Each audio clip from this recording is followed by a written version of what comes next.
Целосно ќе се реновира железничката станица во Скопје. Планот е да се зачува основниот изглед, но со модерни елементи. Билбордите ќе бидат забранети, а ќе се отстрани и се што е доградено од првичниот проект. Железничкава станица не може да биде турбо-фолк хаб во државата.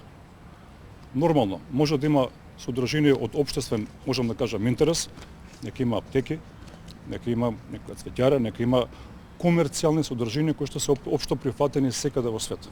Но доградби, некои кебапчилници и ред други работи кои што мирисот внатре во станица, со новиот проект нема да бидат дозволени. Проектирањето ќе го вршат архитектонскиот и градежниот факултет, а би траело околу 1 година. Реконструкцијата треба да биде завршена за најмногу 6 години. Истовремено со пуштањето на брзата пруга на коридорот 10 и железничкиот крак до Скопскиот аеродром. За финансирање или ќе се оди со државниот буџет. Втора опција е да се направи заем на класичните заеми до сега што имаме со ЕБРД, со ЕИБ, со комерцијални банки, но не исклучува можноста оваа железничка станица да влезе во стратешкото партнерство со Велика Британија. Деканката на архитектонскиот факултет оцени дека ќе има многу работа, затоа што станицата е многу запуштена. Она што го планираме е да го заживееме пред се просторот на оваа платформа, за која што сметаме дека има голем капацитет да стане еден социјален хаб.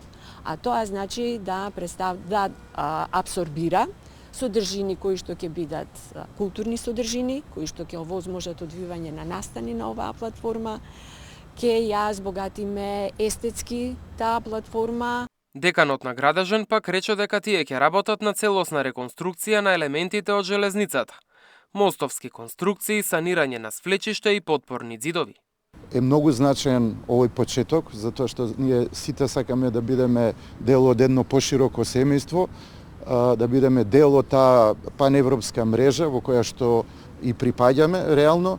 Со овој проект ќе ги обезбедиме оние услови кои што и стандарди кои што се практично важат во сите западноевропски земји.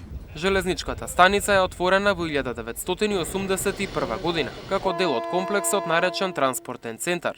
Автор е прочуениот јапонски архитект Кензо Танге. Мартин Арслов, Сител телевизија.